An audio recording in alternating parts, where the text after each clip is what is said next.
श्री गणेश महापुराण में बालक के धड़ में गजमुख योजना के प्रति शंका। सो जी बोले, शौनक, तुमने जो पूछा वह मैंने सुना दिया है। अब यदि कुछ पूछना हो वह पूछो, यदि जानता होऊंगा तो अवश्य बताऊंगा। तो शौनक बोले, प्रभु, इस कथा के सुनने पर एक शंका उत्पन्न हो गई है। बालक के छिन्न मस्तक के स्थान पर हाथी का मुख ही क्यों लगाया गया? और भी तो अनेक अनेक सुंदर मुख के प्राणी संसार में देखे जाते हैं, और कुछ नहीं तो किसी देवता या मनुष्य का ही सिर उसके धड़ में जोड़ा जा सकता था। इसके अतिरिक्त ये शंका भी अभी रह गई कि शिवा पुत्र के धड़ में गजमुख जोड़े जाने की घटना का विवरण विभिन्न ऋषियों द्वारा भिन्न भिन्न प्रकार से कहा जाता है। तब उनमें से सत्य विवरण कौन सा माना जाए?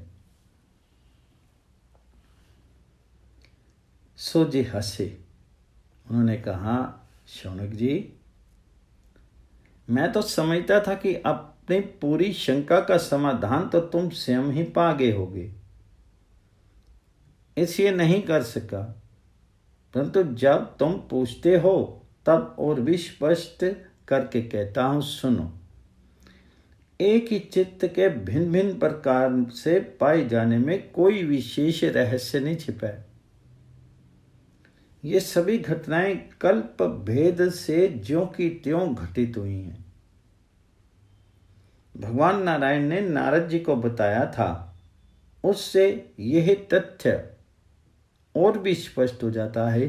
नारद जी ने प्रश्न किया कि प्रभु, मेरे मन में कुछ शंका उत्पन्न हो गई है, उसका निवारण कीजिए। भगवान शंकर के पुत्र के सिर पर हाथी के मुख की ही योजना क्यों की, जबकि संसार में एक से बढ़कर एक सुंदर जंतु विद्यमान है? क्या गजमुख के योजन का कोई विशेष कारण था?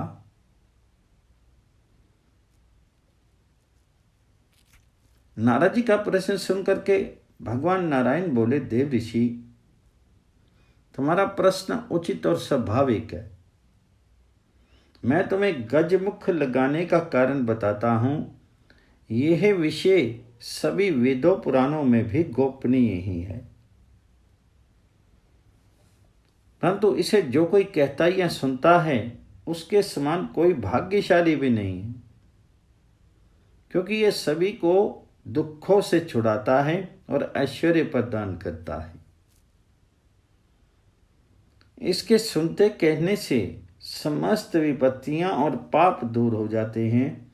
हे नारद, अब तुम ध्यान लगा करके सुनो।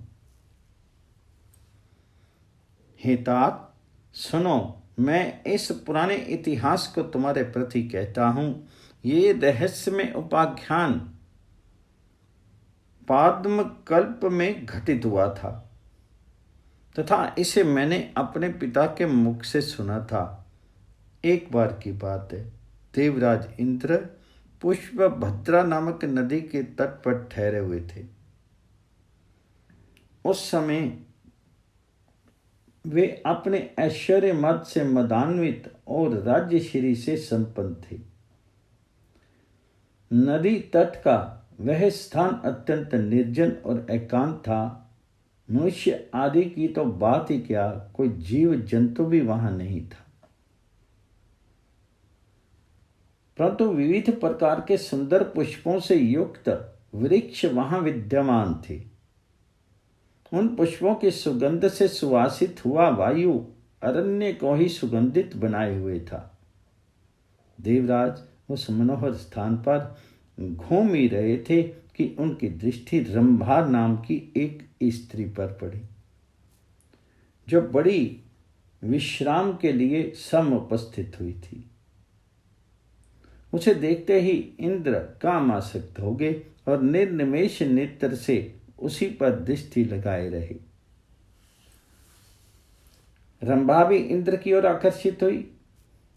उसे अपनी ही ओर आती देख करके इंद्र ने कहा, वरारोही, तुम कौन हो, कहाँ से आई और कहाँ जा रही हो? क्या मेरा भी कुछ प्रिय करोगी? रंभा बोली, प्रभु मैं तो आपकी दासी हूं, भला आप आज्ञा दें और अस्वीकार कर दूं, ये कैसे संभव है? ऐसा कहकर के वह लज्जा त्याग करके इंद्र के पास ही स्थित हो गई। तभी महर्षि दुर्वासा अपने शिष्य मंडली के साथ उसी मार्ग से निकले। इंद्र ने महर्षि को देखा तो तुरंत उनके समीप जाकर के प्रणाम किया। इंद्र को नतमस्तक देख करके महर्षि ने उन्हें सुखी रहो कह करके आशीर्वाद दिया। महर्षि उस समय बैकुंठ से आ रहे थे। भगवान नारायण ने उन्हें एक दिन पारिजात पुष्प भेंट किया था।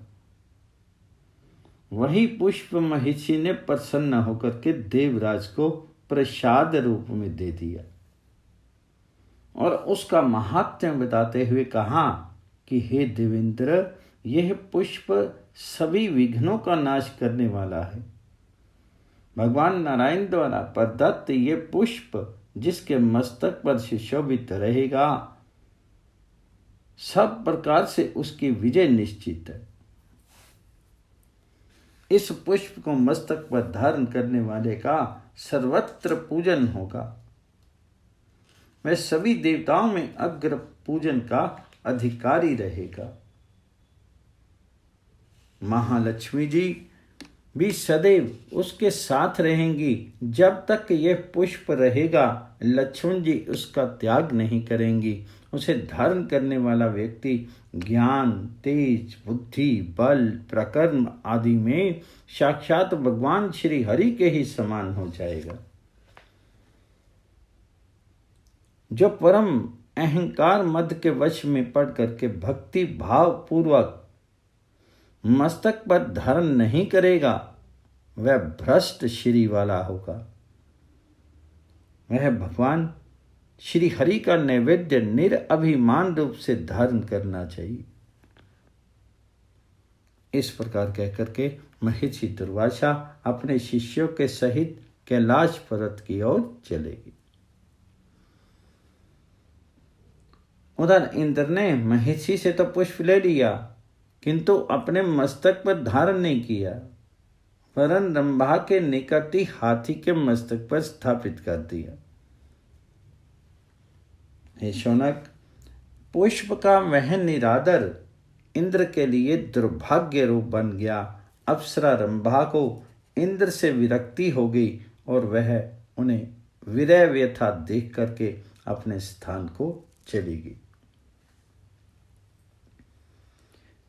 मस्तक पर भगवान नारायण के नैवेद्य रूप पुष्प को धारण कर इंद्र का हाथी भी महाबली और महातेजस्वी हो गया।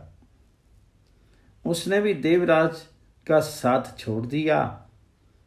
इंद्र ने उसे बहुत रोकना चाहा, किंतु श्रीहीन होने के कारण उनमें इतनी शक्ति कहाँ रह गई थी जो उसे रोकते। इंद्र उस पर चढ़ने को हुए तो उन्होंने उन्हें वहां धरती पर डाल दिया।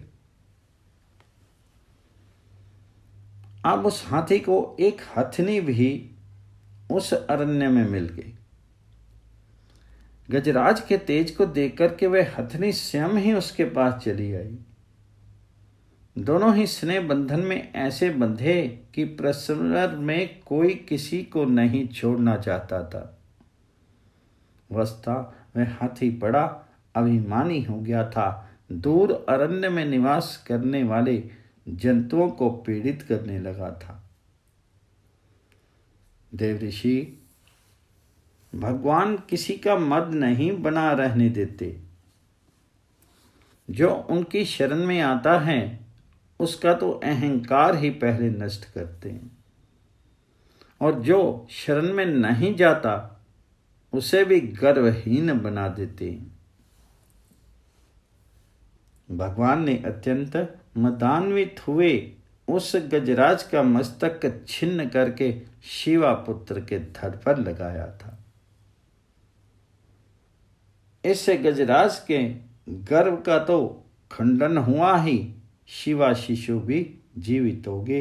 वत्स, यह मस्तक चरित्र मैंने तुम्हारे प्रति कह दिया, जो कि सभी पापों का नष्ट करने वाला